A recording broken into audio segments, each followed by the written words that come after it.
I see two overlapping figures, and I couldn't make them out. I knew one was a male, female probably. I knew it was humans. And as my gun comes around with my light, I see the tip of his gun, and as soon as I see it, he shoots. And I felt the hit in the leg. I knew I was hit, so I immediately returned fire.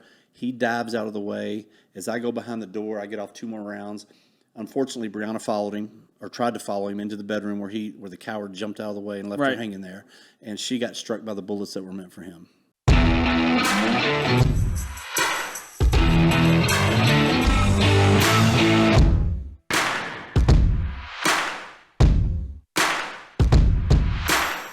What's going on, everybody? It is Anthony from #BeTheChange. Truth will set you free. And of course, now blunt force discussion. I like that little countdown music.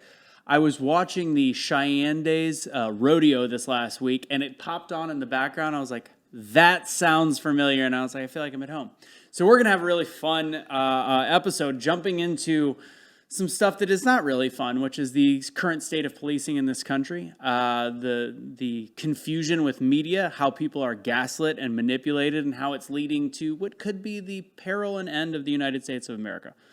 I went a little too hard there, but it's some serious stuff, and I'm honored to have this guest with us. As always, as I like to remind you guys to start the show, this is fully self-funded, so please go to patreon.com/bluntforcediscussion if you want to help out the show. Anything helps. If you want to be an advertiser, etc., we've got a couple. And also, we've got some cool gear, so if you like some of the stuff, the Awake Not Woke stuff, go to awakenotwokestore.com. I'm wearing my I Will Not Surrender shirt today. I thought it was fitting.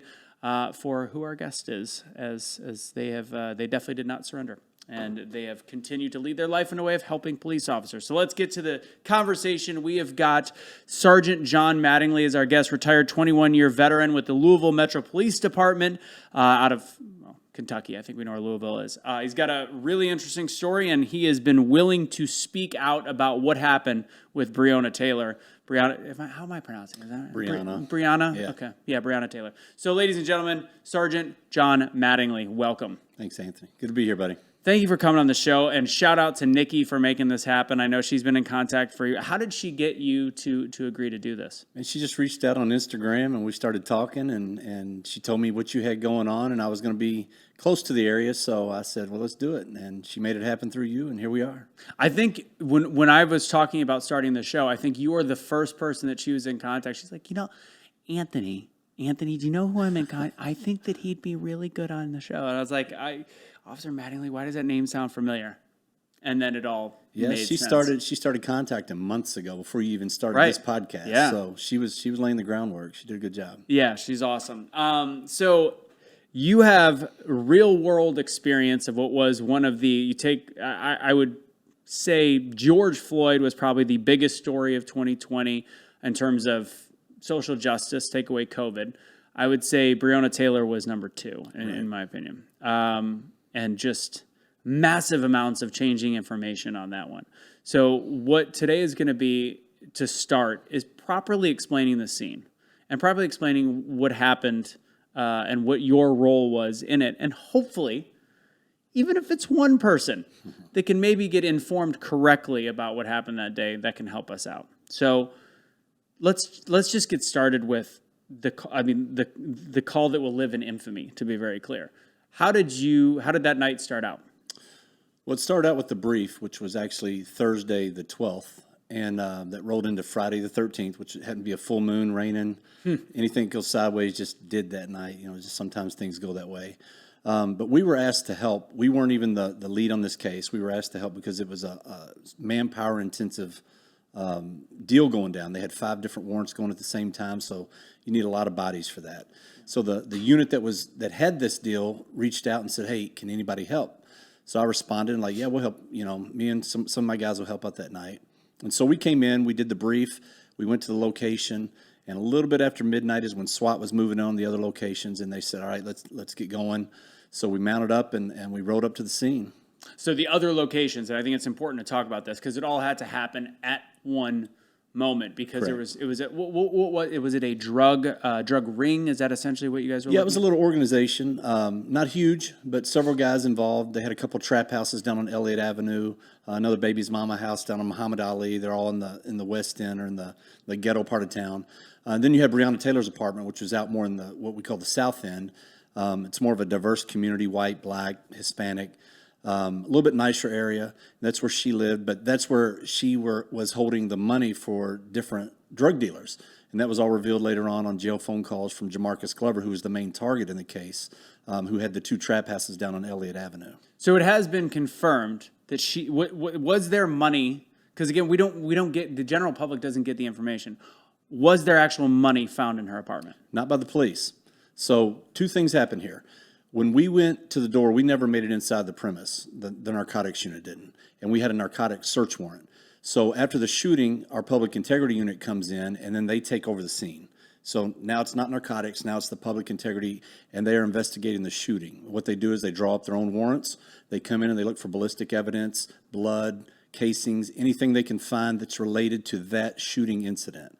Now, they said they went through some stuff, but they don't search like narcotics guys search. We look in attics, basements, under beds. We know where the hidden stuff is, shoe boxes and closets, all that. That was never gone through. You can look at the photos from the scene and just tell it wasn't searched like we searched. Why? Why didn't that to me would be something important based on the brief? Yeah, it was one of the mistakes made, and I don't think it was on purpose. Okay. A lot of stuff was going on after that with with me being shot and in surgery and Right. and people getting pulled all different directions. They still had the warrants down at the other locations that they were serving, and they followed through with that.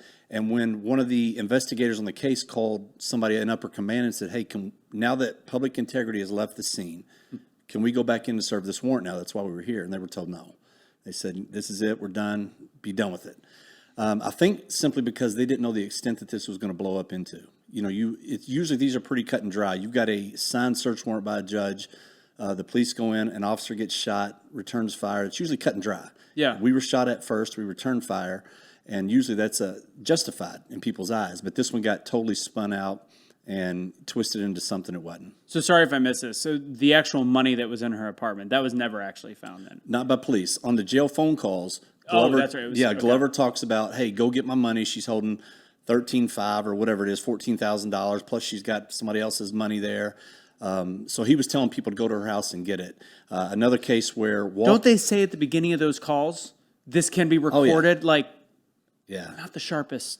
No, but we don't catch the sharp ones, so it's just kind of the way it is. There. Valid. Yeah. Yeah. That's why he's been in and out of prison his whole adult life, yeah.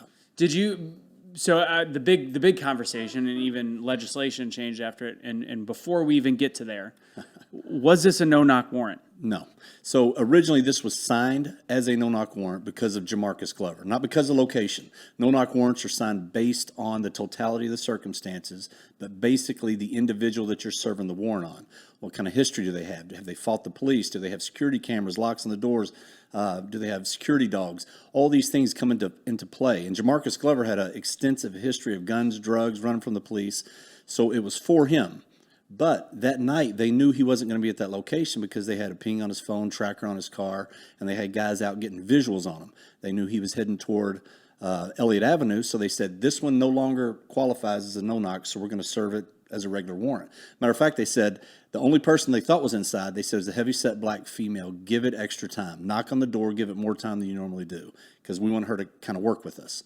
And so that was the goal going out. It wasn't to go lock Brianna up. It wasn't any of that. We were going to go collect the money, the documents that tied Jamarcus Glover to her, and then use that as part of the organization so they could possibly do a RICO on it, which is where you'd have 5 or more subjects that you can pull in and make a case on. So when you guys arrived on site, would you say, looking back, that you guys were not expecting it to go sideways? Yeah, I would say that. You're always ready, but you're not You expecting. try to be ready. And the way I express this, so I've been involved in over 2,000 warrants in my career. So even though you try to constantly stay super vigilant and your guard up, there are some cases where the human nature kicks in, and I've done this so many times and nothing's ever happened, and you relax a little bit. So probably going in, we were a little more relaxed, thinking it was just a single female knock on the door. She's going to come to the door. We've done this 100 times. Get them to cooperate, go in, do what we do. The one thing that did make this different, when we pulled up, I had gone through that parking lot about 15 minutes before we went there, and there was no cars in front of the apartment. There were the normal cars parked, but when I went through this time, when we pulled up, there was an actual Toyota Sequoia parked perpendicular to the other cars, and it wasn't there previously, and we weren't told by the eye that this car was there. So the alert did go up then because I didn't know if that person was in Brianna's apartment or where they were. So that caused us to focus in a little bit. Then when we got up to the door, as soon as we started knocking, one of the upstairs, or the guy whose actual vehicle that was picking up a kid upstairs, and he came out and started arguing with a couple of the officers. So all that kind of, there was distractions, but it also kind of focuses you in because now you're dealing with outside circumstances that you weren't planning on. So he was a neighbor, the guy that was in the Sequoia. He was picking up his child. The neighbor was babysitting while he was at work. So that, of course, also would make it very clear that there were police outside. It's hard to be quiet that way. Right. Oh, there was a huge argument with him. When he came out, somebody's always assigned to like the extra areas. And when he popped out of that door, he was engaged by the officer down here saying, get back in the apartment. Because we don't know who's a threat. You know, when you're going places, you've got to assume everybody's a threat just because you don't know them. So when he popped out, he was addressed. There was an argument that took place. Finally, that subsided. He went inside. And fortunately, it did happen because he's the only one that told the truth about us knocking and announcing. Kenneth Walker eventually said, yeah, we knocked. That's why he knew we were at the door and got his gun and got ready. But he said he didn't hear us announce, which is total crap. And Kenneth Walker's the boyfriend. He was essentially more, I guess, would you say he was closer to the crime ring, or was it just as much they were? No, he wasn't part of this ring. Not at all. No, he did his own stuff. He did sell drugs because when they downloaded his phone, he has pictures of drugs in there and contacts and text messages going back and forth where he was delivering them. He sold a lot of it to the Hooters girls in southern Indiana, which, you know, do what you got to do. Yeah, I'm sure he gave a discount. Yeah, well, you know, benefits. Yeah, benefits. So, all right, so you guys are upstairs, and again, the whole American public was told for a while that this was a no-knock warrant. You guys went storming in, and there was a shootout that ensued. You got there. You went upstairs after the altercation or whatever with that other guy, with the guy picking up his kid, and then what? Okay, so we were on the bottom floor. He was upstairs. The altercation took place. Got it. We were already positioned downstairs on the bottom floor. We knocked on the door, regular, first couple of times. When there was no answer, started banging on the door. When I'm talking about banging, I'm talking about an open hand, super loud slap on the door. It's called the police knock. Everybody knows what it is. Yeah. It's ever encountered the police. It's not somebody delivering pizzas.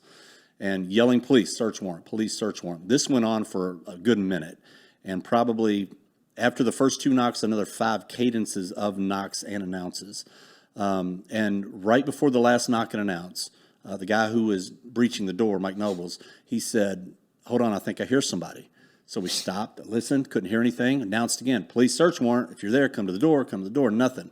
I knocked one more time and announced. After that, I looked back at my lieutenant. He kind of gave the nod, and that's when we proceeded to breach the door because the group on Elliott had already made their entrance down there, and they were working the door down there and calling people out. Message was about to go around, so you guys had to work. Yeah, the ghetto net's fast, man. Yeah, it's better than the internet. Had to work. I mean, I've seen the movie Training Day. They've got pigeons and all that stuff. So before you talk about going, well, you didn't really go in, but before you talk about the next step, so the amount of time that had passed at this point, and I know that I've seen in other interviews you talk about Kenneth Walker making a phone call to his mother and that timeline being questionable because his big thing was, I didn't know that it was police. We've pretty easily outlined it's obviously there was obviously police. He had to have known at this point. So what do you know about that phone call with his mom? Here's what we know. So first of all, when you looked at ABC and CBS and all them when they interviewed him, and their big thing was even on The View. I remember looking at the Views thing, and they were like, oh, poor Kenneth Walker, you know, this proves that he didn't think it was the police because as soon as the police were banging on the door, he called 911. I mean, that's what people do. Well, he didn't do that, and that's the big red flag. He actually brought Brianna out into the hallway with him. He got up, got dressed, got his gun. She got up. They went out in the hallway, and instead of calling 911, just waited and waited as we're yelling police. There's no way he didn't hear us in the small apartment. And once we opened the door, that's when the shots began. But he didn't call 911 until 6 minutes after that shooting happened, after this had already taken place. And by phone records, it shows he called his mom first, then he called 911, then he called Brianna's mom. However, there was another phone recovered that the FBI has that they won't give us any information what's on it. They won't tell any of the phone calls that were on it. It's being very guarded for whatever reason. And this is what we think. We think that's the phone that he used before the shooting, because there's a courtesy officer that lives in that apartment complex, went to school with Kenneth Walker, middle school, high school. knows Kenneth's mom. When he heard the shots, he turned his radio on and heard an officer down, put his uniform on, came outside. When he realized it was Kenneth's house, he stood on the perimeter. About that time, Kenneth's mom shows up. She sees him, recognizes him, comes up to him, and she says, "Hey, I don't know what's going on. Kenneth called me and said they're at the door." And I said, "Who's at the door, baby?" He said, "It's the police. I got to go," and hung up. So why would this guy who's friends with Kenneth, and this guy gave his statement early on. He didn't know. It's too bad that guy didn't have a body cam running at that point, because if they would have heard his mom say that, I think this could have been such an easy. Well, they had the statement of him doing it. Why was there no follow-up? There's so many things the ball was just dropped in so many areas here. Because generally, in any case, I don't care how you prepare, things go bad, right? Of course, Things go sideways. Just like in normal life, if you plan on something, something always comes up. But unfortunately, in this case, there were just so many different factors that were mistakes made along the way, whether it be before, after, during the investigation, that you just scratch your head and go, man, how did so many dominoes fall in this same thing and have this effect? And it's been a couple of years. So and now we're about to be breaching, or whenever the shooting started. And I don't remember, did any of the police officers have a running body cam? No. Not a single one? No. Why is that? Well, 2 of them, or 3 of them were assigned body cams. But in narcotics, the thing, when I first went to narcotics in 2017, I think it was, 2017, the major at that time had sent a request. Narcotics never had body cameras. The street had them. And the chief at the time was like, "Hey, let's get body cameras up there." And this major said, "It's not going to work because they deal with informants. And if I go knock on this door and go in and this person wants to give me information, he sees this big camera staring at him. Not going to happen. And he's not going to talk. Or if he does talk, defense attorneys will file for discovery, get it. They'll tell their client who read it on him, and he's dead." So narcotics, that's the main reason that was never a case up there. Some of the guys had it because they worked off-duty jobs. Yeah. And if you work off-duty in uniform, you're required to wear a camera. So that's why a few of them had it but didn't have it on that night. Okay. I mean, I think it's when the arguments people always had with me when I'm like, start looking at the facts. Just look at all the blatant information out here that shows that you've been misinformed. And the big response, even to all the stuff that I would throw at them, was, well, then why weren't they wearing body cams? And I don't have an answer. I wish I had one on. Yeah. Yeah. I mean, I would rather not know you. Right. It'd be night and day. You'd still, 21 years on the force, and I'd still be there. You retired soon after. Yeah. So before we get into the retirement, let's get back to the situation. So take us now through the door gets knocked down. Okay, so the door gets open. It took 3 hits to open it. On the 3rd hit, I knew it was going to come open because after the 2nd, I could actually see through the door into the living room. Yeah. So if you're looking at the door, I'm to the left, the breacher's to the right, and the door opens from right to left. Yeah. So when that door got hit open, I could see I'm still on the left side of the door. We're not in the door frame. There's all these stories that everybody was piled in this door frame and the fatal funnel. That's stupid. Fatal it didn't funnel, happen. yeah. And it is one. But that's not what happened. So we're at the left. When that door swung open, I was able to see everything on the right side of the living room, the couches, the curtains, the picture on the wall. I can still see it.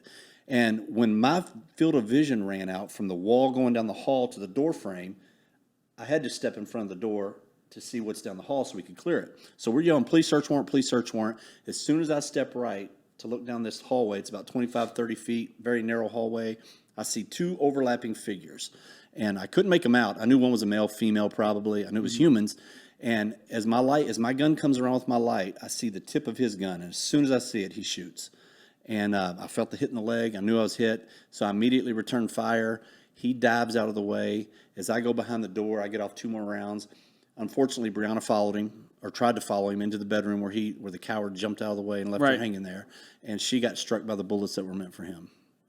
So you got shot in the leg, correct? Correct. The femoral artery. It did hit the femoral artery, which explain to anybody that doesn't know what that means. And it also goes on to when people go, just shoot him in the leg. Yeah. What can happen when you get shot in the leg? Well, so when I first got shot, I reached down and felt, and I instantly knew it wasn't just a through and through typical leg wound because we've dealt with tons of those on the street, and I've also seen femoral. Yeah. When that happens, artery damage. And the amount of blood that was coming out, I instantly knew it was that. And so, I backed out because basically at that point I'm out of the game. I'm thinking tourniquet. I got to get a tourniquet on my leg. Yeah. So it ended up being a 5-hour surgery to repair that. Took about 6 or 8 inches of it and had to replace it with a vein. So the leg's still numb from it. And no kidding. Yeah. So it's not just a little graze wound like Oprah said, me and him had a confrontation and then we gunned her down. Well, it's not really a confrontation. Oprah said that? Oh, yeah. Oh, in my head, I was still thinking The View. I was thinking Whoopi, which... No, Oprah. No, Oprah. And then she paid for 26 billboards in our city that said basically we should all go to prison. It was pretty nice of her, yeah. Without any information. And I think it's so sad. I mean, Oprah is such a great story. And what she's done with her career, kudos. And the way that she has butchered messaging, yeah. it's a nightmare. And it boggles my mind what she does to the black community, essentially saying how oppressed they are when instead of showing them how to be a billionaire who is black and female. But that's a total different discussion for a different day. So you got shot. You had 5 hours of surgery. Going back to the scene, you get hit. How fast? Because there was no second range of fire at this point, was there? Meaning from him coming at us? So correct. Correct. So you guys saw the muzzle flash. You get hit. You guys are firing back and forth. Do you guys have any idea who actually hit her?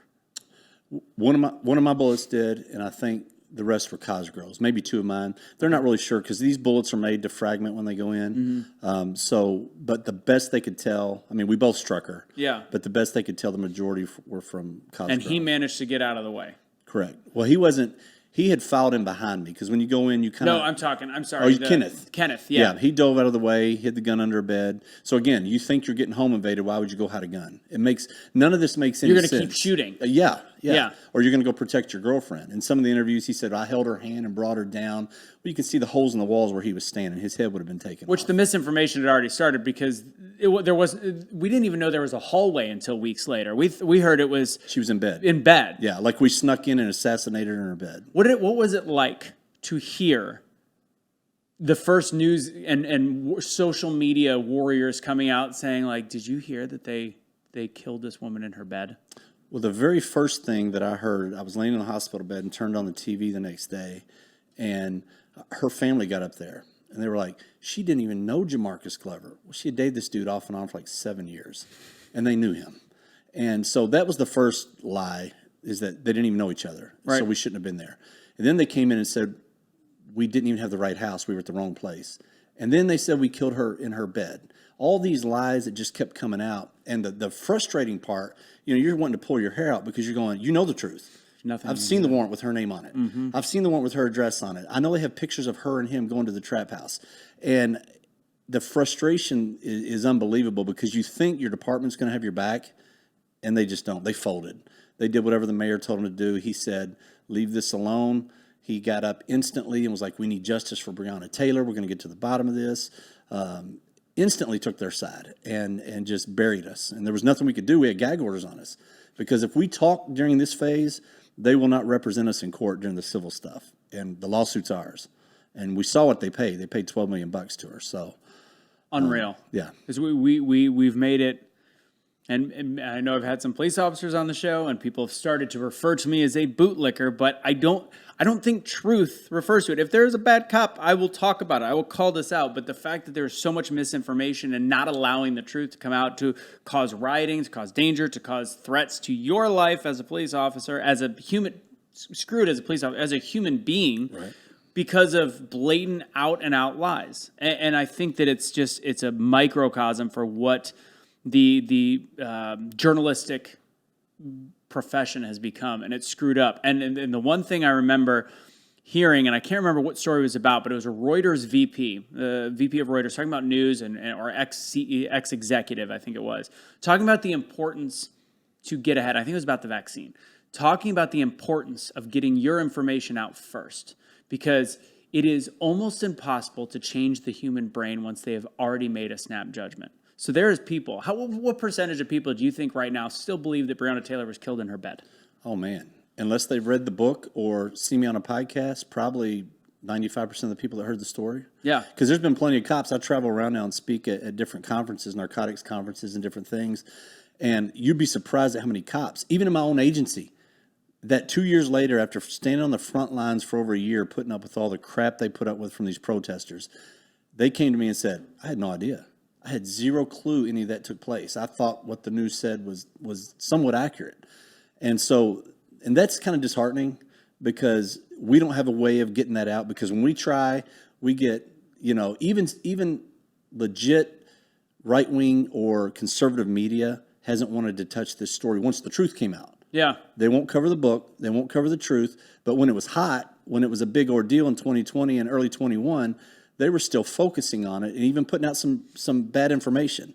So the fact that even the right wing won't help you get the truth out, that's pretty discouraging. Yeah. And what was the amount of time that the whole from the first a minute for knocking after you guys breached the door? From the time the door came open to the time the last gunshot rang out was less than 12 seconds. That's why the book's entitled 12 Seconds in the Dark, because there was that 12 seconds of chaos, of confusion, of fear, of all these emotions taking place that you don't know if your buddies were shot. You're looking for something to save your own life. So all these different emotions took place in that 12 seconds. Right before we do the ad break, I asked the question, how many people really know, whether or not she was in her bed even? How about even this? How many people do you think, percentage, and I know that we're just throwing numbers out, how many people still think that the police were 100% wrong and she was an innocent bystander? How many people still believe that initial? Well, I think it's getting less and less just for the fact that they're seeing all the lies in these other cases getting kind of shown. And I think you had a lot of people. You've got people that are going to support you no matter what. You got people that are going to hate you no matter what. Then you got the majority that's in the middle. That's the majority of America, kind of like politics, right in the middle somewhere. And I think of that group, maybe 70% just still don't know. Yeah. I don't think they've demonized this. I just think they don't know the truth. Yeah. And they're going by because we were all taught from youth, hey, just watch the news if you want to find the facts out. Right. And so you watch the news and all you hear for 2 years are all these lies. And if nobody combats it and the city pays $12 million, you think they must be guilty. They must be in the wrong. I would think so. Yeah. So I don't blame them for it. Yeah, no, I think it's important to even have that conversation, because I do think at the end game, let us stop trusting the media, and I think it's unfortunate and it's sad because we do need to be informed. I think Denzel has that whole quote that he says, I think he stole it from somebody, but it's that concept. If we don't watch the news, we're not informed, and if we watch the news, we're misinformed. Right. So it's a weird thing, but it's good to continue to have these conversations. Let's do a quick ad break. Thank one of our sponsors. First off, if you like any of the gear we wear, again, that's awakenotwokestore.com. And then, of course, one of our supporters, we've got Monate. If you haven't heard me talk about it yet, you haven't watched the show yet. We also had Tony Van Schoik on one of the shows. They've got some great products that I've been using now for a couple months. And I want to make sure you guys get a chance to check them out. They also are a network marketing company. So if you're looking for a side job and want to use really high-end products, I'm going to tell you right now, I've started using them. It's a game changer. And they're not cheap. I'm going to be totally honest. They're not. But they're also, it's interesting to be able to notice that your hair feels different when you're trying stuff. So they've got Rejuvenique is one of their products. It's an oil. You can use it on your skin as well as the hair conditioner. And then for guys or girls, this actually helps grow hair back. To check out exactly the science behind it. All their products are cruelty-free, vegan, etc. If you want to learn more, go to bluntforce.mymonate.com. That's MYMONAT.com. And if you have any questions and maybe you want to sell the stuff, get into it and find a way to make side money, $2.3 billion in sales in about 8 years, you can be a part of this company. So just email me at bluntforcediscussion@gmail.com. We'll be right back.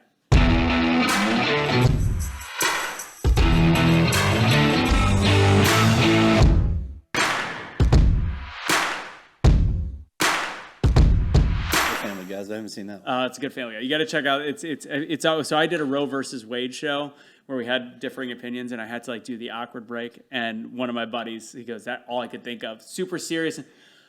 So if you guys want to try this shampoo, yes. It's hilarious. So check that clip out. All right, so back to, because you talked about the book. You were 21 years on the force. After all this, still hasn't calmed down. There's still a federal investigation.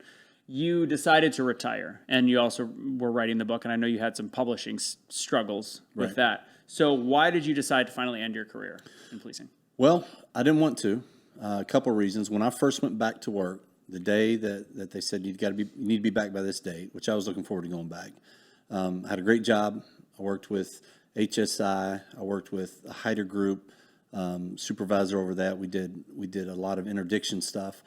And so I was excited to go back. Had a good crew, liked what I did.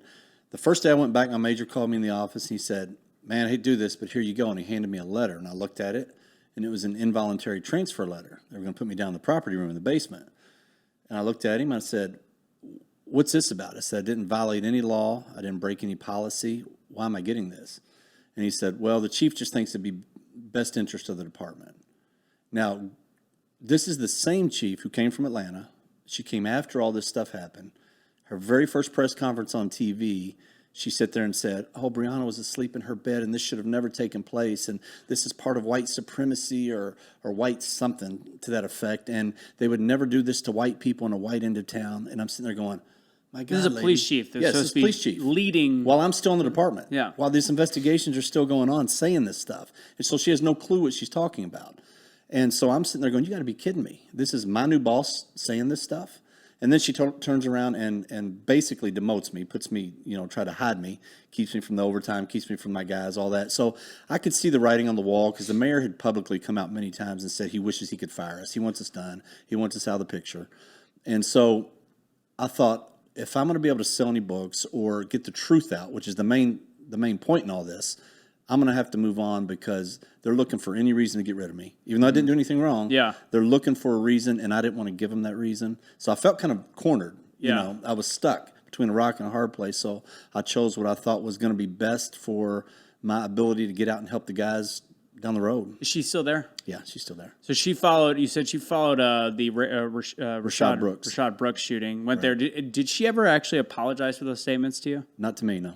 Have you heard? Apparently, she went to narcotics and said she got some stuff wrong, some misinformation. Some stuff. This is a person that all they have to do is ask one person when they come someplace and like, hey, before I make a public statement, what really happened? You can't tell me after 3 or 4 months during the hiring process she didn't ask somebody along the way anyway. This was a national headline story. It was bigger than Rashad Brooks. Yeah. That she bailed from and left to come here and step into the fire and not know what you're getting into. It either that's her incompetence or her willing ignorance. I don't know which one. Yeah, is it ignorance or nefarious? It's a tough one. So let's stick with the book for a second. So 21 years on the force, you retire. You then start writing the book. So and is there technically, because there's a federal case, is there technically still a gag order, or you're one of the only ones out of the police officers that day that are speaking out? I'm just the only one speaking out. Why is that? I don't know. I think there was a little more scrutiny on their actions that night than mine. I think what has helped me is the fact that I got shot. Yeah. And it's sad to say that because I was the only one not fired out of the group. And so, it shouldn't be that way. Yeah. But that's no different than when you see these pundits on TV now when an officer gets shot or shot at. Well, he didn't really get shot. It didn't kill him, so why did he kill the suspect? And I'm going, so they have to die before they're allowed to defend themselves? It doesn't make any sense, but that just Weird shows time you for the a mindset. Purple Heart. Yeah.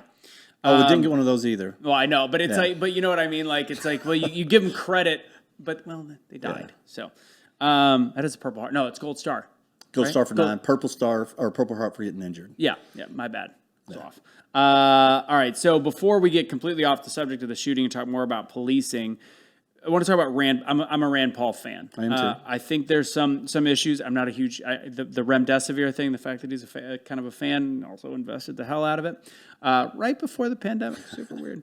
But I am a fan of him. But he has the no knock warrant legislation called the Breonna Taylor bill. It's called the Justice for Breonna Taylor bill. Why did he do that? Is it a political stunt? Yeah, it was 2020. I mean, he had to. Yeah, I don't know. Well, nobody has to. It's true. You took the easy way out, in my opinion.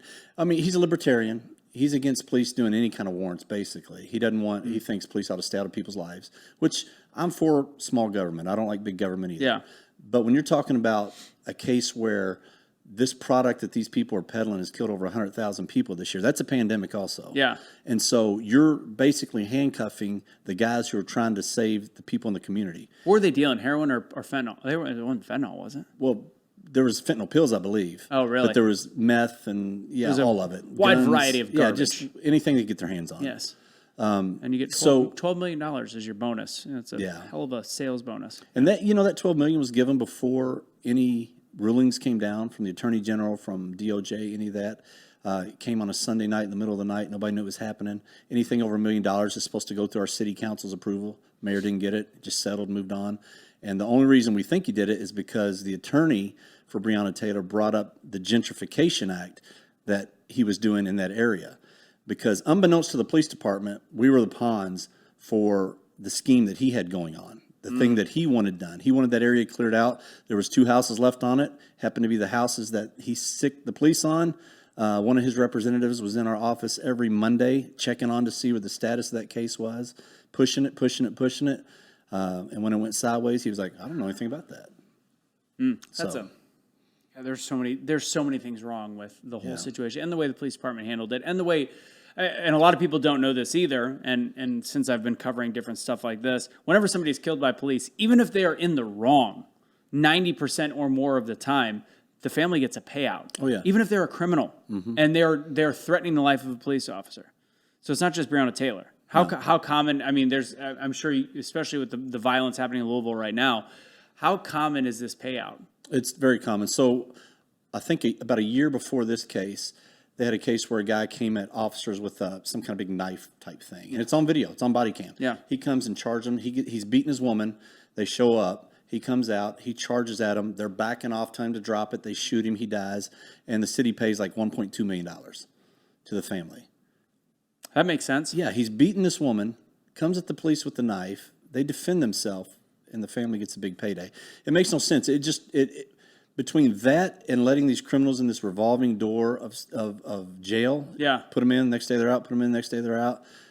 Why wouldn't you stay in the game? Yeah, you were watching that clip from New York, the guy that a 16-year-old that wrestled a police officer that, might I add, I think just had a crime that he committed 3 days with before. A gun. Yeah, with a gun. Yeah. And they let him out within 24 hours. You've got the fentanyl pills in California, 150,000 of them, that mysteriously in the middle of the night, they let these guys out, and I know this is going to come as a surprise, but I bet you know this. They didn't show up for their hearing. Now they're back in Mexico, getting a new ID. It's getting a new social when they cross the border. People are so worried about gun control, and they're completely ignoring the fact that this is very simple. Let's actually punish criminals, and we'll maybe start getting semblance and control of our society again. It's not a hard concept. I don't think it is. No. But we're deemed racist and hateful, bootlickers, whatever you want to call it. Yeah. It's ridiculous. Until they need you. Till they need you. Then they'll call you. So the last thing before we go into our shot seat, don't get the shot seat. So when we had the police officer on last time and they were talking about, and there are people that are so anti-police that think that all they are is white nationalists, white supremacists, etc. And I said, fine, what would you think of this? What if we made it, if you have made any defamatory, and this is, I know, anti-libertarian, but if we made any defamatory statements to a next level of police are completely worthless, all of them, if it was a blanket statement, permanently remove the ability for them to call police. Think that would change sentiment? I think it would pretty quick because, I mean, then it would be survival of the fittest and there's only a handful of people that can kind of control everything. And the rest of everybody else is kind of prey. Yeah. You know, the lion's not sheep type deal. Nothing worse than a liberal Karen, like an ultra-left Karen. Like a Michael Malice? Yes. Yeah. Okay. Yeah, that's anarchist? Yeah, exactly. Whose little fellow couldn't defend himself? Exactly. Yeah. All right, let's do a little shot seat. We'll be right back. Or as I said, it's because Michael Malice hates me.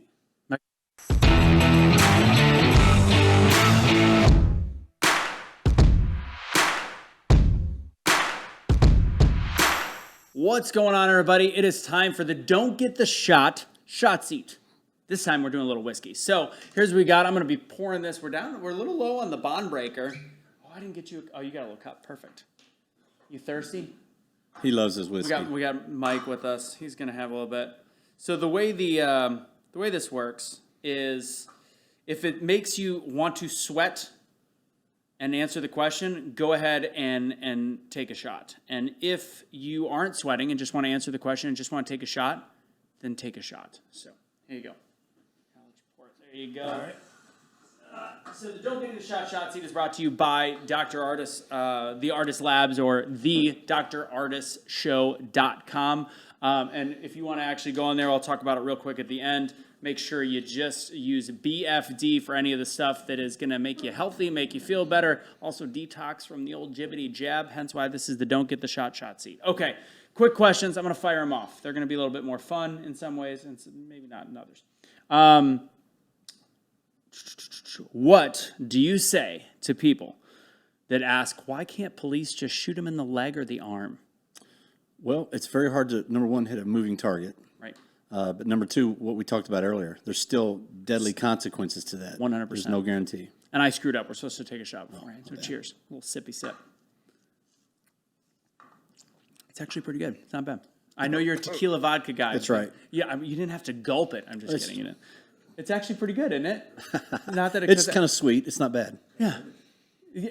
Lemon peel is one of the flavors. It's actually Randy Rogers whiskey. We're trying to get them to sponsor. They gave the bottle. We're still working on it. Come on, Randy. I know. Randy, step up. Officer Mattingly. Sergeant Mattingly says step up. I don't even drink whiskey, but come on. This was good. This is good stuff. All right, so let's see. Yeah, it showed me that. Speaking of that, total subject change, but involving a moving target. Did you hear about the Good Samaritan in Indiana? Yeah, amazing. 40 yards, moving target with a pistol, 22 years old. Yeah. All happened in 15 seconds. Impressive. Did God just flow 100%. I don't understand. He guided those bullets right in there. And the fact that the guy was throwing the phone in the toilet, and that's my conspiracy brain is like, is that guy programmed? Is this part of this whole thing? And this was just thwarted instantly by God. Okay. Yeah. Let's see what we got. What was the biggest procedural mistake made with Breonna Taylor? Spending too much time knocking on that door. Do you wish you could have testified in Brett's trial? Yes, I wanted to. I even got emails from my lawyer saying, please. And they were like, no, he's got this. He knows what he did. He knows why he did it. Let him tell it. And you stay out of it because it could affect the federal case. If you say something just a little bit different than the statement you gave them, they'll use that against you. And they were confident that once some of that truth came out, and the jury heard the truth that they hadn't heard in 2 years, that they would go, that makes sense. And that's exactly what they did. Because I thought Jefferson County is a very liberal city. We're super democratic and liberal. We're like a little San Francisco. We really are. And when that happened and they acquitted him, I thought, oh my gosh, there's hope. You know, maybe things are turning a little bit. Maybe. Yeah. Yeah. A couple more questions. 2 words. What does this make you think of? What's your first response when I say it? Benjamin Crump. Piece of crap. It's not 2 words, but bumbling fool. No, the 2 words were Benjamin Crump. Okay. You don't have to give me 2 he's words. A piece of crap. That's the ultimate race ambulance chaser on the planet. Yes. Like anytime you hear that name, I don't get how people haven't gone, oh, like why would I want to be associated? It's just because he's so good at finding a way to screw over innocent people. Yeah, well, all he does is lie. I mean, he can't hardly put 2 sentences together, and he comes in and mumbles and jumbles and tells all these lies and gets everybody stirred up, and then the city burns and he leaves, takes his money and disappears, goes to the next one. Final shot seat question. All right. What is and you've got to do a lot of interviews. What is the most fun interview you've got to do? This one. You answered it the way that I wanted you, and you've been on Megyn Kelly's show, which I know is fun. So this one, that is the That's right. shot seat. When you can do something in person, it's just so much better. 100%. Andy Stump's Cleared Hot. It was a good show. I enjoyed it. But this one's better. We'll be right back. Because we got to have dinner. Truth. Yes.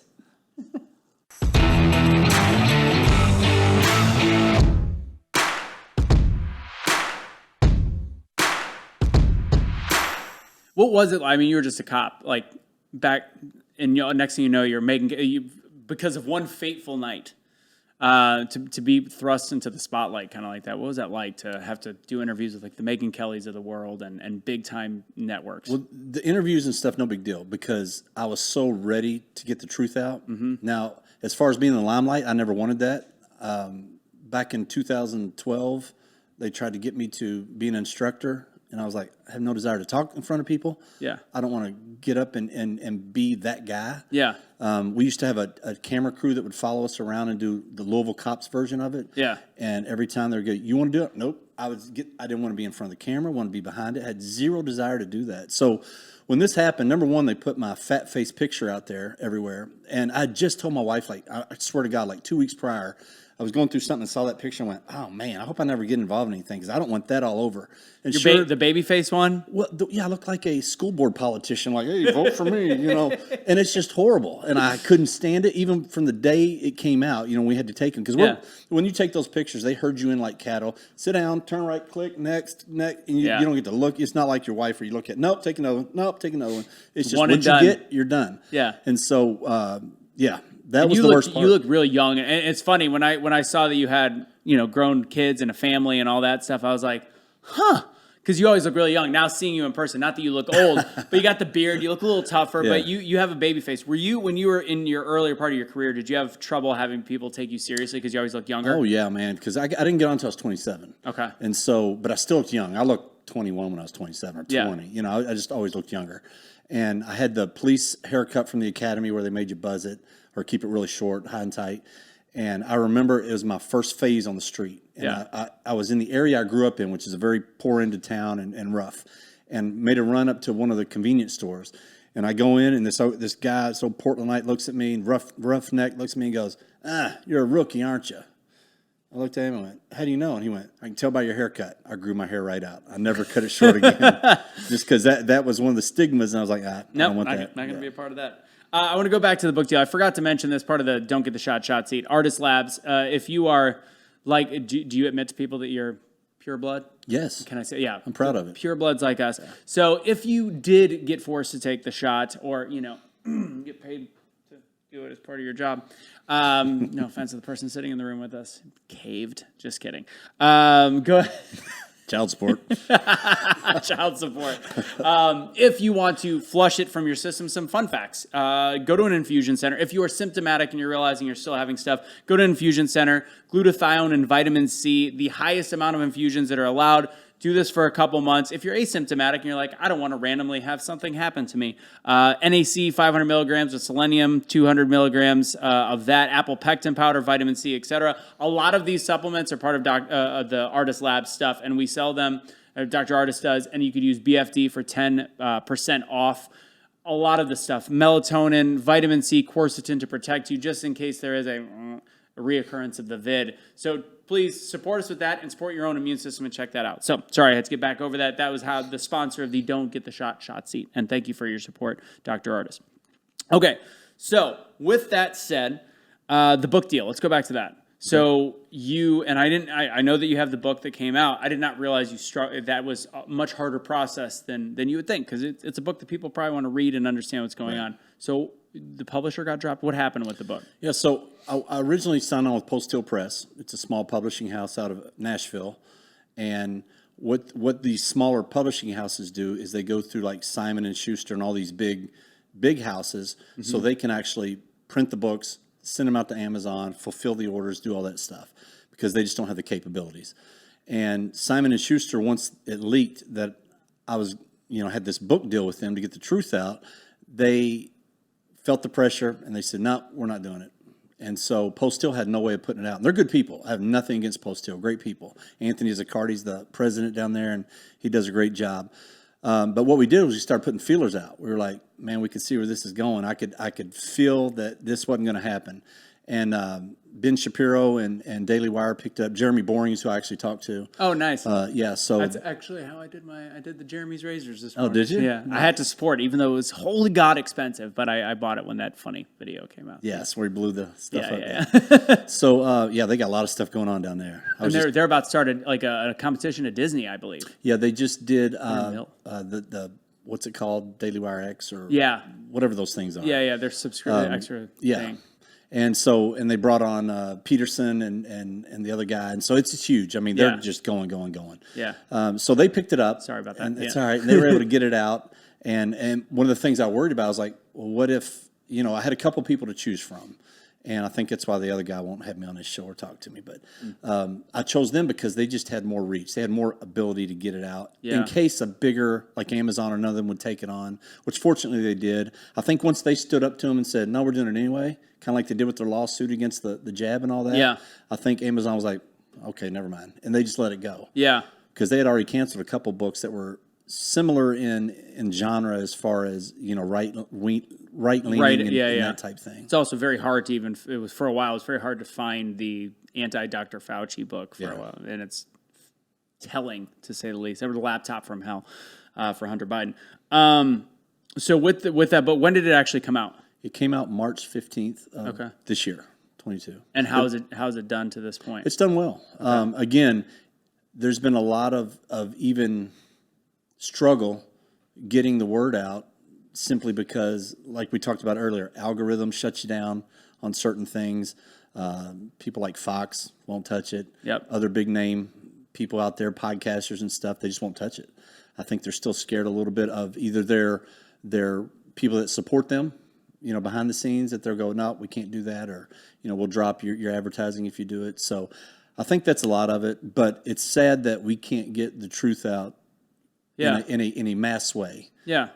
And you're trying to give whether somebody thinks it's the truth or not, the ability to explain your side of the story is so drastically important. Because you talk about, and I forgot to mention, Kenneth, going back to the scene, Kenneth Walker, when he was on body cam, once he got down to the car, was claiming that Breonna Taylor was the shooter. Yeah. When he finally came out 16 minutes later. Yeah. Oh, I didn't know y'all were out here. Well, there's lights, sirens, 200 cops, all this stuff. Well, who shot? Well, she shot. She was scared. Well, she's dead, so she can't speak for herself. Right. That's really convenient. Yeah. So it shows his character. I mean, he's a piece of crap. He threw her behind a wall, and where is he today? Oh, out joyriding, Is raking money in. People like Tyler Perry gave him $100,000 for his. Because what happened was he sued me. He turned around and sued us, those involved, me being named one of them. He shoots me, then sues me. And so when I countersued him, I had no desire to sue him. Number one, I know he's going to blow through all his money, and it's a waste of time and money. But it was the principle at that point. I'm like, no, man, I've been getting punched in the face over and over for months. I'm fighting back. So I countersued him. Well, man, the national media made that how dare this officer who executed Breonna Taylor and hurt Kenneth Walker's feelings so bad with the love of his life, and now he's suing him. And I'm going, well, what would you do? Somebody shoots you and then sues you. What are you going to do? Just go, okay, well, here's some more money. It's take it and go. Imagine a world where you can be a criminal, shoot at the police, get awarded money, and be still free and out on the street and be played as the victim. Yeah. And he's traveling around with Ben Crump and Brianna's mom at these different events and these different tragedies that take place with police, and in the name of woke justice. Yeah. It's this is one of those ones where I just I don't understand. None of it makes sense. And any rational thinking human, no offense if you think differently, it's very rare where I go, we are not on the same intellectual plane, because I want to be able to have a conversation with everybody. But if you can hear just the basics and look at there's enough footage of him lying, of him saying, and him changing the story, and an eyewitness account. There's enough footage to go, if you feel differently about this, we are not equals. Right. Even if you agree with him to the point where you say, okay, well, the charges should have been dropped because how do we know he did hear us say police? Fine, I'll give you that. But all the other outlying factors of saying it was the wrong house, we were there to rob her, which was a big thing. Right. Saying that she was asleep in her bed, when all that's been debunked by photos, by documents, there's evidence for all of this. It's not just me saying it. It's not me writing it in a book. There is actual evidence that shows, that backs these facts, that supports it, and people just don't want to hear it. I'm still getting stuff on social media going, oh, how could you kill that poor girl in her bed? Oh, you weren't even at the right place. And I'm going, oh, my God, do you not watch? I mean, at this point, do you not watch anything? Do you just regurgitate the stupid stuff The you first hear? thing. Yeah. And that leads to my next question, because I think this is also a big thing, this whole misinformation of who people are. So why is it so important that the media makes everybody out to be somebody that they're not? Michael Brown, as I said to you earlier, most people still picture him as an 8th grader, ignoring that he was 300 pounds and had just accosted an Asian convenience store worker. Jacob Blake is a victim, ignoring his background and the fact that his own girlfriend was kicking him out of the house for abuse and potential and alleged rape.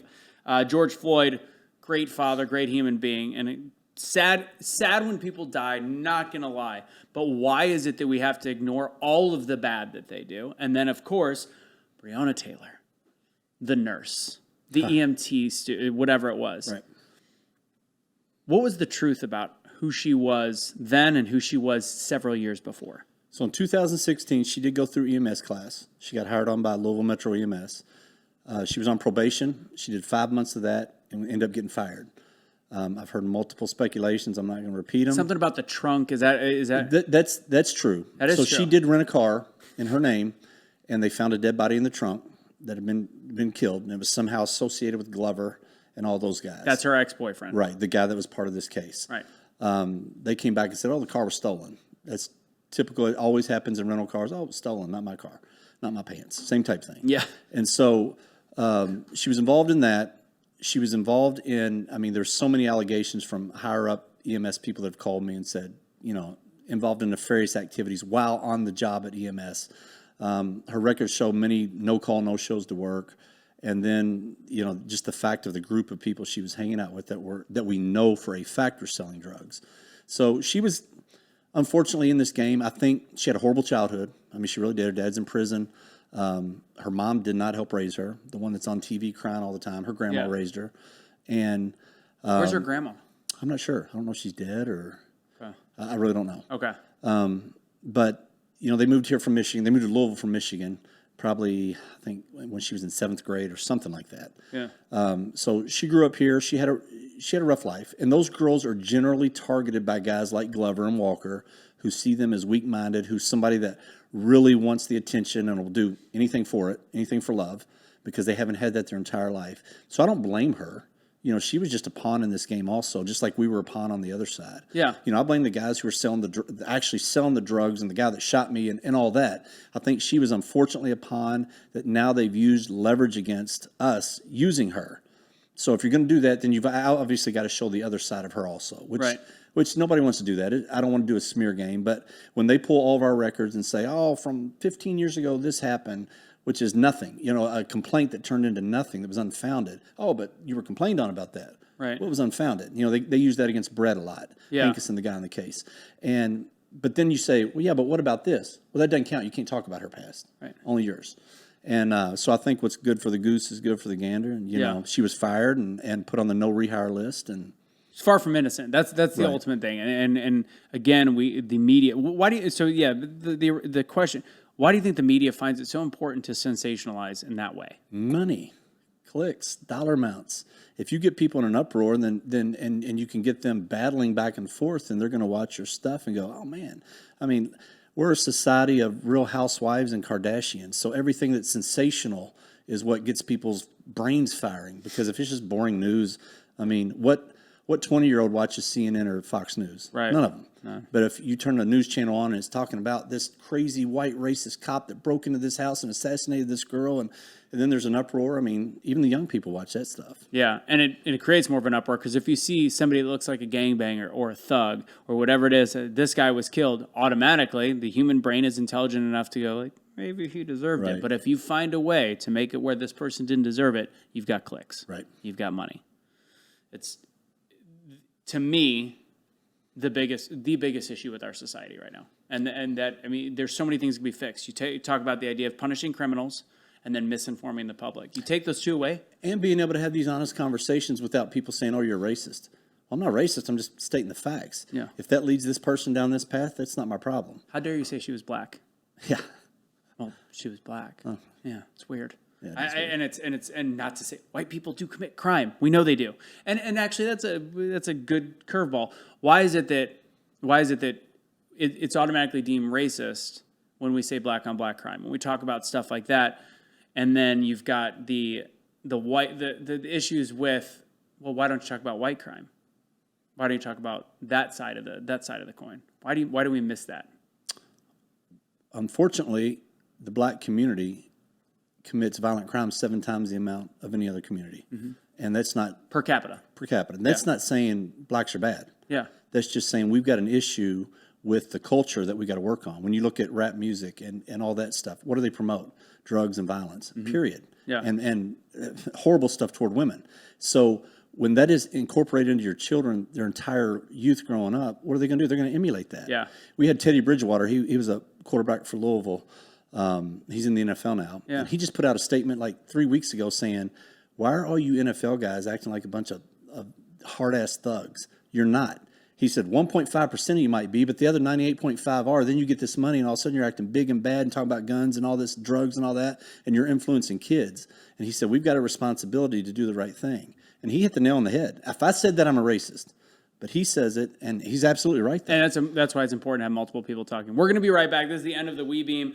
Real quick, while people, just in case you're watching on just WeBeam, sometimes they play more, so you'll get to catch it. Where can people buy your book, find out more information about what you do? Anywhere online, Amazon, the main one, or you can go to Barnes & Noble Books A Million. It's in stores there.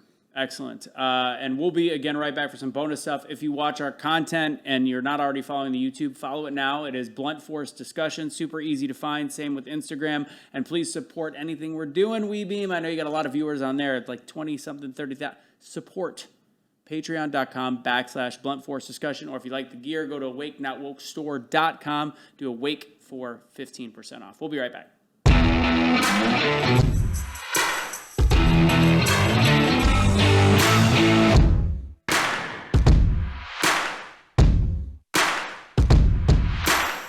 Yeah, I think it's interesting when we talk about, and you brought up, obviously the statistics are in favor to have the discussion about black on black crime, but I also think, people are like, well, white people still commit crime. And I go, I absolutely agree, but nobody is claiming foul when a white person is killed by a police officer.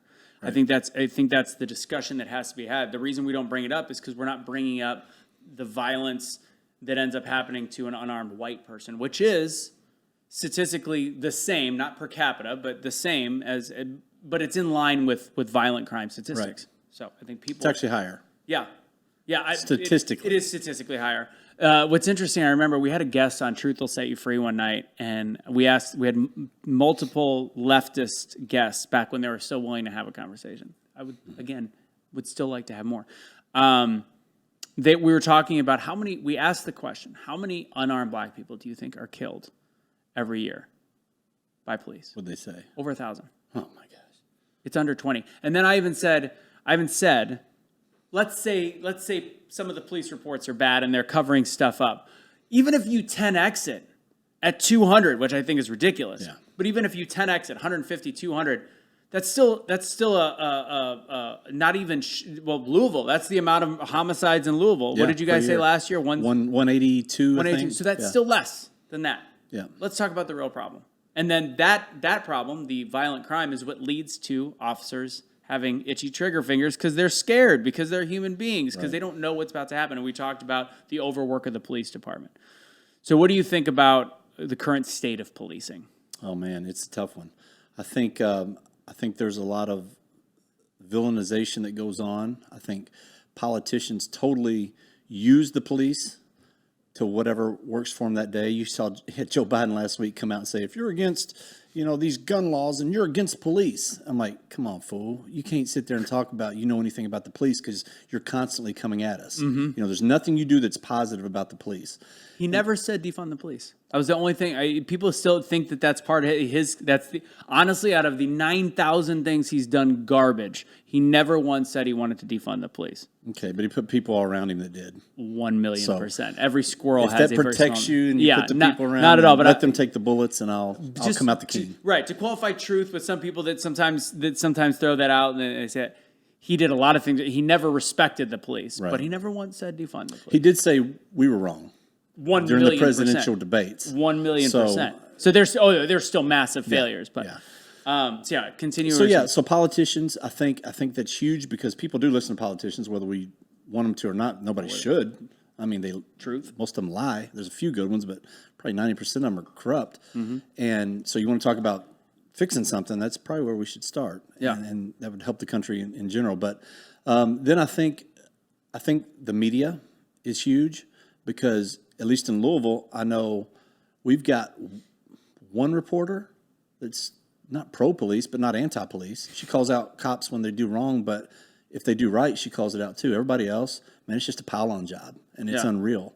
And, they'll make stuff up, and then the other news channel will hear it, and they'll repeat it, and then, it's like the telephone game, and it gets worse and worse. And then you've got society in general. I think we've got teachers, especially colleges, talking about how bad and how much victims black people are. And how the police, because they say in the 1800s or whatever, they were slave catchers, Well, guess what? There's not slavery in America anymore. We're not slave catchers. Right. We're just simply trying to say, okay, these are the laws on the books that you politicians passed. All we're doing is enforcing them. Yeah. And then when you enforce it, then they come at you. And with the rhetoric and with the DOJ and your prosecutors and DAs coming at the police trying to lock them up when the majority of them aren't doing wrong, again, if somebody does something wrong, that's on them. Police are human. You're going to have bad ones. Yeah. You're going to have guys make mistakes. You're going to have guys, like you said, get scared. Those guys shouldn't be the police. That's fine. Punish them accordingly and move on. But the majority are great guys. The majority are and women that are willing. You call me a racist for going in the black neighborhood willing to die for another black person that I don't even know. How does that make me a racist? That makes no sense. No. So I think that it's mostly the rhetoric that people are listening to and the fact that, like I said, we can't have these conversations because, my son-in-law's black and I sat down with him one day after this and I was like, man, this is what I feel. Tell me what you feel. And we had a good conversation and nobody's feelings were hurt. I got to hear some of his views. He heard mine. We respected each other and it went fine. Wait, so you just said your son-in-law is black? Correct. And you guys get along? Oh, yeah. So what's his political, so this is your daughter's husband? Yes. Correct? What's his political leanings? I really don't know. I think it's more liberal. Okay. But I'm not really sure. I haven't really talked politics with him. That's got to be insane for who you are. And do they live in Louisville as well? Well, close, yeah. Close enough. Obviously, the stigma behind you is not great. Not Right. to anything that you did. But that's got to be, I would love to know the conversations. So did they meet? They had to have met beforehand. Oh, they've been dating since 7th grade. Yeah. And they're 27 and 26 now. Wow. So, yeah. I've That's been crazy. racist a long time. Yeah. I've heard a lot of your interviews. That's one thing I didn't know. And I think it sounds shitty. Like to be like, I got a black friend. He's got a black friend. What is it? Microaggression. But I think it's important to note that your son-in-law. If you got to know the dynamics of people's lives before you attack them. And that's a dynamic in my life. Yeah. I've got 2 grandkids by him. So, the fact that people come and say, well, you're racist, you want to kill black people, I'm going, oh my God, you just have no clue. So ignorant. Yeah. And I don't think any police officer wants to kill anyone. No. Man, I'm telling you what, since 2015, since the Michael Brown crap, every time there's a police shooting, we hold your breath and go, were they black or white? Because you don't want it to be black. You really don't. You don't. You're like, I feel please be white, please be white, please be white. And it should just be, was it a good shoot or bad shoot? What was the circumstances, period. But that's not the case. And that's sad, and it reflects society. Well, the thing is, if you don't hear, then you know what it was. It's white in that case. Like there was and it's again, that sounds racist for me to say, but there was a shooting in Dallas. I'm sure you were just at Dallas Love. I just got you from Dallas Love. You heard about the shooting there in the airport 4 days ago, which destroyed people's travel for the whole week because some angry woman decided to shoot into the air and start shit. Fun fact, there were hours that went by before they described the subject. I don't mind that. I'm completely fine without them saying black woman. Right. But let's just put the shoe on the other foot. If it was a white guy that shot at Dallas Love Airport, the first headline. White supremacist Trump supporter. That's what you would have heard. That's the first thing you would have heard. Yeah. And the fact that it took hours, and somebody posted about it, and somebody was there, and I had friends who were there, and I'm like, everybody's fine. I go, super weird that, because again, my mind goes, let's see if it's a white guy. And there was nothing there. It just said woman. Didn't even say, you know what? I go, I guarantee you this was a black woman. And that's why it took hours. And that shows the manipulation in the media and why we are where we are. So I posted on one of my social medias, I can't even remember which one. I've got a picture of all the mass shooters in America. And I don't know what constitutes a mass shooter. Maybe 3 people Things shot have changed. or more. That definition has changed. Yeah, it's so fluid. 3 or more shots. But it's a massive amount of people from this past year that have done that. Yeah. And a lot of them are black. Yep. And then you hear the whole narrative, and this is what I get so sick of hearing. When a white guy shoots somebody and the police capture him, if he'd been black, they just shot him dead. Oh, yeah. And I'm going, look at all these mass shooters that were in custody that aren't dead. Your theory, or you're just making stuff up, but people believe it. I don't know if they're making it up. I don't think they understand, and I talk about that all the time because so the mass shooting, there's a lot of black people on that list because it is 3 or more, and there's a lot of gang shootings, they spray and whatever. But if you look at the bulk of the school shootings, or what we would deem to us, what makes sense as a mass shooting technically is a lot of times done by white males, people, like serial killers. Yeah, serial killer, like same type thing. But why are they always arrested without being shot up? And They do this.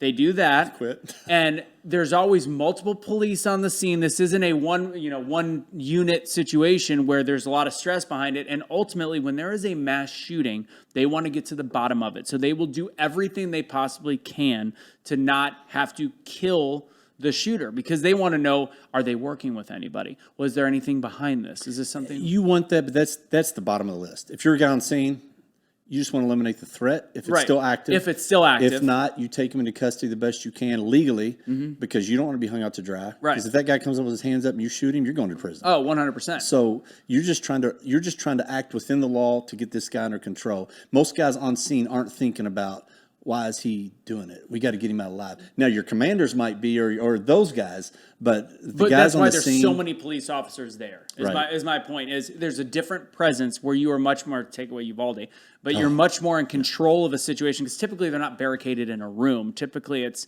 barricaded in a corner, or they're putting their hands up, or they're killing themselves. So it's a very different conversation. Right. I think people automatically are like, oh, he's white, they let him go, and he killed 20 people. That guy stole a Kit Kat. Well, that guy that stole a Kit Kat is still a threat. He still has a gun in his hand shooting at police. Right. Or the fact that people say, well, you were judge, jury, and executioner for this guy shoplifting. Well, the initial call was a shoplifting call, but then it turned into something totally different. That's not why the guy got shot. Yeah. They weren't playing judge, jury, and executioner. I get so sick of that line. So one of the big things, before we go into really what you're doing and what you're doing in Oklahoma this week, even, and how you're helping officers, I asked you this question in the car ride over here, and it's about more in the current state of policing. You said 4 kids, right? Yes. What would happen if one, and they're getting older, obviously, but say you got an 18-year-old, and I think one of them is around 22. 22 is the youngest minus the 7-year-old. If they wanted to join the police force in this day and age, what would you say? Man, like I said, I'm not going to promote it. I'm not going to say, hey, you should do this. If one of them came to me and said, this is what I feel like I'm called to do, I want to help people, I would support them. I'd be scared to death, honestly. But I would support them, because we do need good cops being out there. Mm-hmm. And one of the main reasons of me writing the book, other than getting the information out, is to kind of look at America and go, hey, wake up. Because you're chasing away all the good experienced cops that have, like I said, the experience, have the knowledge, have been there and done that, and now they're gone. And you've got a bunch of younger guys running the show that don't have that experience, and there's going to be more situations that could have been avoided. But due to lack of experience, there's going to be mistakes made, and you've had to lower your hiring standards so low that you're taking anybody's breathing. Yeah. And so in 10, 20 years, you're going to have nothing but what New Orleans and Detroit were in the 80s, with a bunch of rogue cops who you don't want being the police. Right. And so you keep going down this path, and that's what we're going to have. It's either weak people that think that it's a social worker job, or it's people that are too gung-ho and they just want to start SHIT and move in, and it's dangerous. So I agree with you, and there is bad cops, plain and simple, and I understand that. And it's funny, people will see what I do now, and they're probably like, oh, everything that cops do, he thinks okay. I remember when I moved to Dallas, one of the first things that happened to me, and I was still very similar mindset in terms of police. Maybe it was about 2011, it was probably 2012, 2013. I remember there was two black guys left a nightclub, and there was cops that were stationed out front. And the black guys, they were just walking by, dressed nice, and the cop said something, and I don't know if they were kicked out, which they might have been, but they were nonviolent at all. They were just moving their way. One word was exchanged from the cop, and the guy turned around. I remember clearly, he goes, "What'd you say?" And all he said was, "What'd you say?" And the cop came up, grabbed him by his shoulder, flipped him over the top of the head. No reason. I gave the contact information to his buddy, and I reported that police officer. Right. So for somebody that everybody thinks that I think police can do no wrong, that cop was in the wrong. There was no back. I was there for enough of the backstory. Yeah, because an incident like that can set 30 good positive things back. And what I tell people is, you've got 850,000 cops, 850,000, depends on where you're getting the information from. Going down drastically every week. Yeah. But that's in America. I remember when I was on the street, especially in patrol, man, you'd make 10, 15, 20 contacts a day with the public. So if you're back off and you take half the cops and they make 10, I mean, you're looking at over 1 million contacts a day that the police are having with the public. So over the course of a year, 365 million contacts on a low side, and you're taking 2 or 3 incidents a year and making that everything. I mean, the percentage of things that go bad are so minute, but that's what gets the attention. Math is not in the favor of those that think that police are bad. Right. It's just not. So the last thing I want to talk about is obviously the initiatives that you work on. What you're about to be speaking for 4 hours tomorrow, which is, I mean, I like to talk. That is impressive. Or this coming week. So your mission is helping other officers. Right. And so what exactly do you do with that, and what are you doing to try to help? Well, I give my story, and then I tell them some pitfalls they can avoid. You know, you don't want to be like me. You don't want to be sitting here talking to Anthony Russo. You just don't. And so I give them the pitfalls, and then I basically go into the resiliency of it, you know, because there's such a stigma in policing where you don't want to get help. I mean, we see some bad stuff over the course of your career, some stuff that other humans, number one, don't think go on in society. You can't, even when you tell it, and what becomes the norm to police, like you go home, they'll go, hey, tell me something cool. You know, somebody, your cousin's visiting or your nephew, and they go, tell me something cool, and you're like, man, I don't know, it's just another day at work. You forget about the dead body you pulled out here, or, you know, the crazy stuff that just becomes normal, and you become so jaded and so scarred up, basically. And then every once in a while things happen, and that brings that stuff out, and guys they just suppress it. Guys and gals, man, they just suppress it because you can't go talk to people in this profession. It just makes you look weak, or so they think. Yeah. But the mental health issue, that's a lot of what I push, the mental health aspect of it, because I'm not the only one that goes through these things. And since I've gone through this, I've had dozens of cops reach out to me, guys who are on trial, been to prison, been fired, been rolled over by their department. And some of it is their own doing, but a lot of it's not. A lot of it could have been avoided, just like our situation could have been avoided. And these guys, just the pressure that's on cops now with social media, with cameras, all that stuff, they just need to step back and go, okay, I'm still human. This badge doesn't make me superhuman. It doesn't protect your brain. It really doesn't. Your vest protects your body, but it don't protect your brain from all the stuff you see and hear. And so I just push it, get help, reach out. Don't let it build up to the point where you become that bad cop. Yeah. Because you do snap. Some guys do snap. After so much, they can't take anymore, and they do something stupid. So you mentioned the last thing, you mentioned pitfalls, the pitfalls you help from, and the fact that, you know, you wouldn't want to be the one talking to me right here. You'd probably rather be on the line of duty. What pitfalls could you have avoided in the Breonna Taylor? Okay, so I'm not just talking about that day. I'm not talking about tactics. Yeah. I'm talking about in your life. Like I tell guys, you got to put your stuff in a trust, because when this stuff happens, they're going to come after you. Yeah. And they're going to find out where you live. They're going to find out your phone number. I've just gotten in with Officer Privacy, and that's a great organization, man. It doesn't cost that much. It's very cheap, very affordable. It's something you should do for your family, and it keeps them from going on the internet and finding your information. It hides it all. It protects it. Just stuff like that.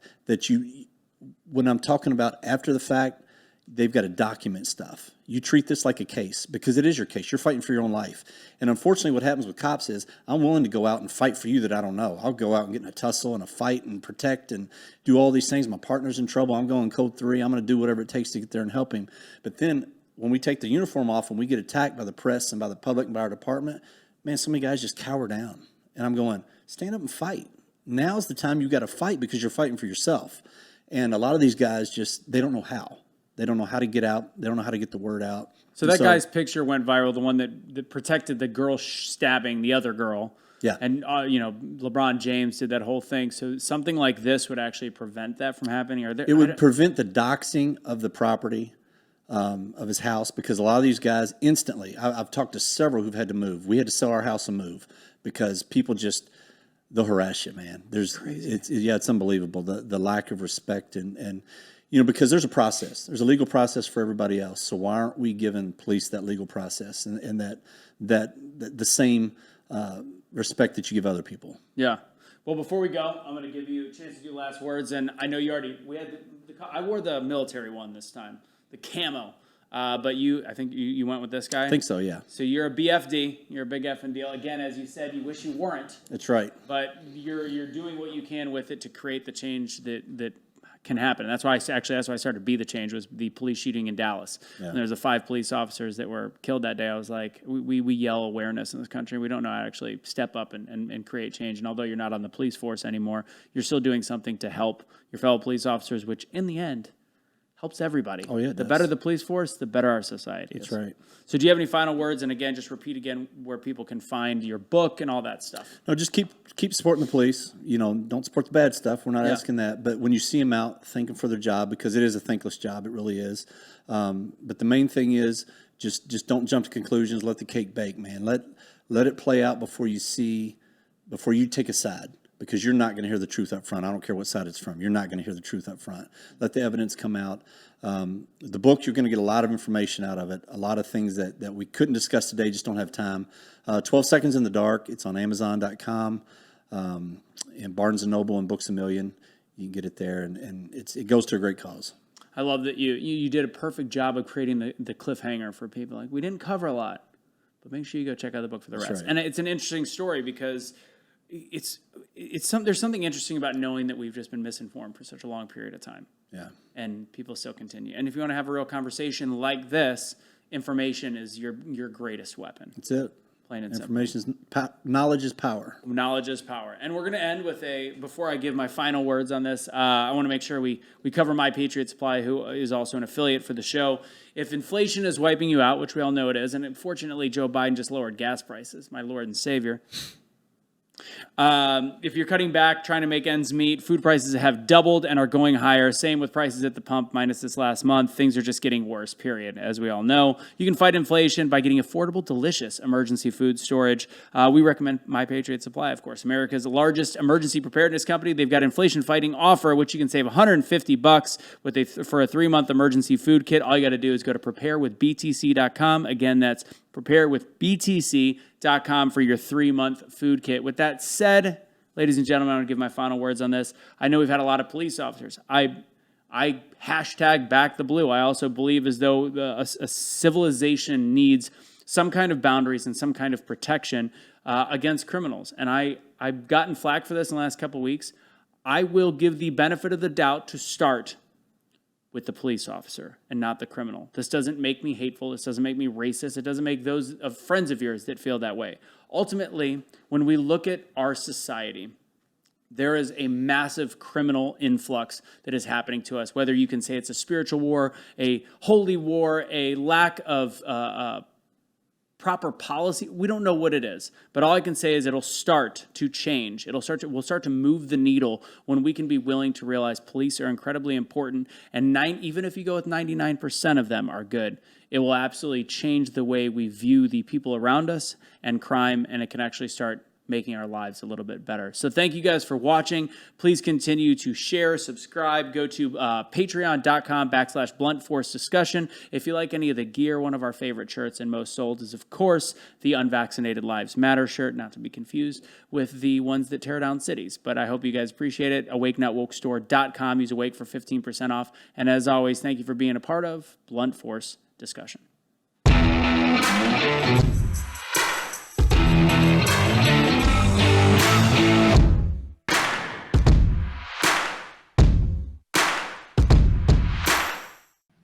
All right, guys, it's Anthony from Blunt Force Discussion. We're adding a little addendum to the end of our episode with Sergeant John Mattingly.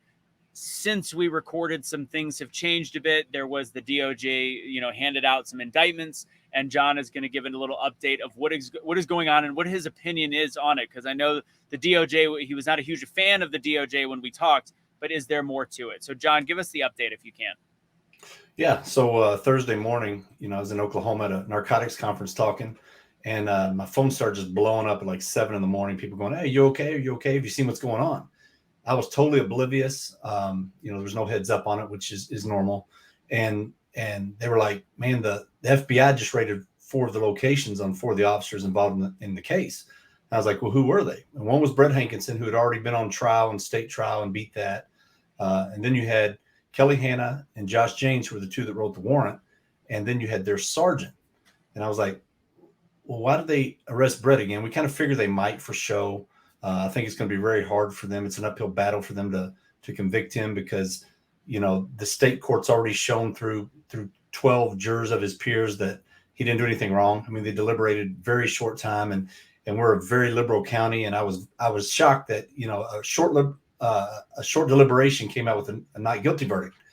And so the feds jumped on this just to have somebody that on scene that they could hang out. And then the two that wrote the warrant, this is the one that got me. So I had a feeling this was going to come down, at least with Josh, but then I wasn't sure about Kelly. And what happened is Kelly had got caught up in a different situation called Slushygate, where her and a couple of guys were riding around throwing slushies on homeless guys. And that's a whole different story. But they got caught up in that, and the feds brought her in. And I think she told on them for that, and she told on her and Josh for the inaccuracies in the warrant that they were trying to place blame on me for. And so I got vindication as far as in the book where I talk about how the search warrant came about and my involvement in it, as far as they came to me and asked for information. But it didn't make me feel any better, because this whole time I took a bullet for these people going into this house, and then come to find out they were going to pin it on me, after the fact, to save their own tails because they screwed up. And I'd given them the benefit of the doubt this whole time. I had pushed off the DOJ and the FBI and wouldn't talk to them, because I thought, if they did something wrong, it's their job to find out, not my job to go in and rat somebody out. So I let the process take its course, and it did. And fortunately, the truth came out. Unfortunately, this truth coming out shows that we possibly should not even have been at Breonna Taylor's house that night. So their actions caused a ripple effect of many people, me being shot, the other officers being shot during the riots, all the damage to Louisville, the businesses, Brett getting charged and fired, now charged again, Miles losing his job. So the devastating effects of all of this is just mind-boggling to me, over a couple of people taking shortcuts and lying in a warrant. And that's disheartening, to be honest. And I want to be clear. So if you look at the shooting in a bubble, because again, people are just going to hear headlines and stuff like that. If you look at it as what happened that night when you were there, take away the warrant when you were there, you knocked. There was no knock warrant. Well, that isn't changing. That part of that is not an indictment that changed. And once you were there, the situation that ensued was a justified shooting. That does not change. Correct. What changes is why you were there.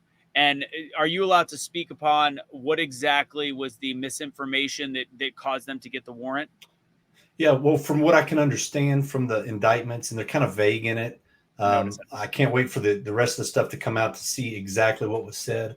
But the two things that stuck out were they knew that the postal inspector did not verify the address with Jamarcus Glover, which is exactly what I relayed to Josh, which is exactly what the Shively officers relayed to Kelly. And that's the conversation Josh and I had, saying, hey, this isn't good. This isn't valid. And he was like, yeah, Kelly told me. But then they go and put it in the warrant. So in my mind, I thought, well, they accidentally left it in. But then they met afterwards in a garage to decide how they were going to cover this up and say, no, I told them. And so, that I was taken aback by that.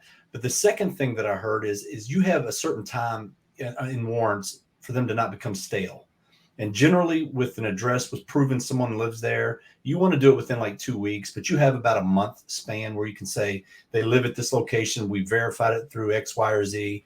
And they hadn't done that. In January, they had that, but this is in March. So you've got a 2-month span, and they needed to freshen that warrant up a little bit to make it valid. And apparently Kelly put in the warrant, according to the indictment, which came from her testimony, that she said she looked in a program called Clear, which is what we use, Thomas Router's Clear, to verify addresses, phone numbers, things like that. She said she looked in that and found out and put in there that she verified it. He was in there from on February 20th of 20, which I think was an inaccurate statement. I think she just plugged it in there. So those two things together make this thing look very bad. Again, valid warrant when we served it, signed by a judge. We knocked and announced. Kenneth Walker shot first. We returned fire to protect life. So none of that changes that situation, but it does change the fact that, if these officers did the wrong thing, then they deserve the punishment they get.